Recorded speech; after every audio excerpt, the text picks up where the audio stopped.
Hello engineers, welcome to QMAT. இந்த வீடியோவில் PCT கோல்ஸுக்கு XY value எப்படி கண்டுபிடிக்கிறது அப்படின்னு பார்க்க போகிறோம். இப்போ இந்த டிராயிங்கை பாருங்கள். 64 mm பிசிடிக்கு 8 ஹோல்ஸ் கொடுத்துருக்காங்க. 8 × 45 டிகிரி. ஒவ்வொரு ட்ரில் ஹோல்ஸுக்கும் இடையில உள்ள இடைவெளி 45 டிகிரி. இப்போ இந்த ட்ரில் ஹோல்ஸுக்கு XY வேல்யூ என்னன்னு கண்டுபிடிப்போம். ஃபஸ்ட்டு ட்ரில் கோல் X 32.00, Y 0.00. இதில் 32 mm பிசிடியில் பாதி X வேல்யூ. இப்போ செகண்ட் கோல்ஸுக்கு XY வேல்யூ பார்ப்போம். XY வேல்யூ கண்டுபிடிக்க சுருக்கமான ஒரு ஃபார்முலாவை பார்ப்போம்.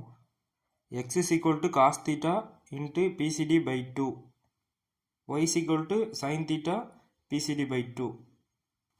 X வேல்யூ கண்டுபிடிக்கலாம் வாங்க. X = cos θ × PCD/2. இது ஃபார்முலா. செகண்ட் ஹோல் 45 டிகிரியில் இருக்குது.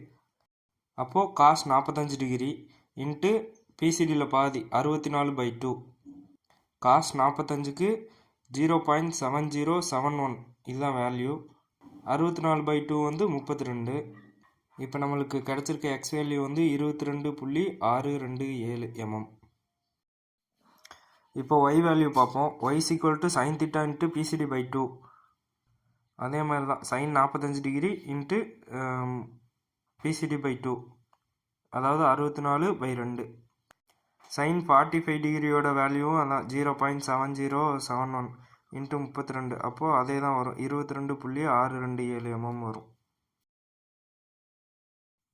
இப்போ 8 ஹோல்ஸ்க்கு பதிலாக 12 ஹோல்ஸ் கொடுத்துருந்தாங்கன்னா ஹோல்ஸ் டு ஹோல்ஸ் 30 டிகிரியாக இருக்கும்.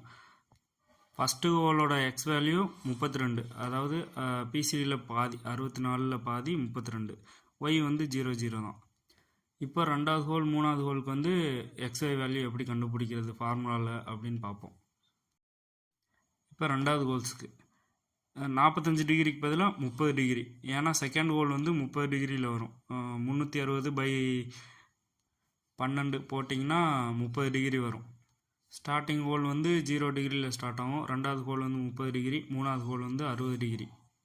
அப்போது 30 டிகிரிக்கு இந்த ஃபார்முலாவில் அப்ளை பண்ணி XY வேல்யூ என்ன வருது அப்படின்னு பார்ப்போம். இப்போ X cos 30 டிகிரி, cos 30க்கு வேல்யூ 0.8660 இன்ட்டு 32 = 27.7128 mm வரும் X வேல்யூ.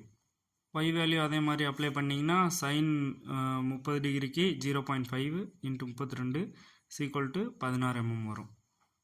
இப்போ மூணாவது ஹோல்ஸுக்கு பார்ப்போம்.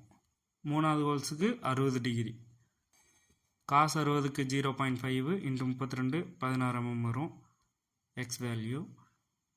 Yக்கு sin 60 டிகிரி போட்டோம்னா 0.8660 வரும் இன்ட்டு 32 = 27.7128. இது Y வேல்யூ. இது மாதிரி தான் XY வேல்யூ ஃபார்முலா அப்ளை பண்ணி கண்டுபிடிக்கணும்.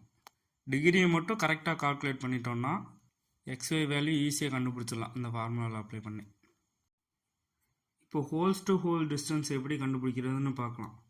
அதுக்கான formula PCD = h/sin 360/2 into number of holes. இந்த 12 ஹோல்ஸ் இருக்க பிசிடி சர்க்கிளுக்கு நம்ம அப்ளை பண்ணி பார்த்துருவோம் இந்த ஃபார்முலாவை.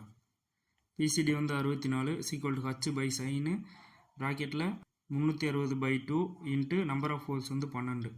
இப்போ ஃபார்முலாவில் அப்ளை பண்ணும்போது 2 × 12 24. 360/24 15. இப்போ sin 15க்கு என்ன வேல்யூன்னு பார்த்தோம்னா 0.258. இப்போ நம்மளுக்கு தேவை h, whole to whole distance என்னவோ அது.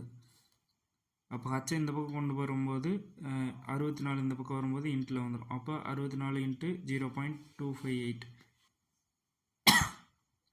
கால்குலேட் பண்ணோம்னா 16.56.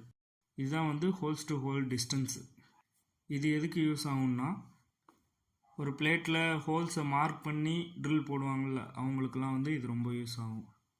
ஒரு காம்பஸை வச்சு ஹோல்ஸ் எல்லாத்தையும் மார்க் பண்ணி பஞ்ச் அடித்து ட்ரில் போட்டுடலாம். ஃபார்முலாஸ்லாம் யூஸ் பண்ணி பாருங்கள், கண்டிப்பாக மிஷின் ஷாப்பில் உங்களுக்கு இது யூஸ் ஆகும். Thank you for all. Give support QMAT.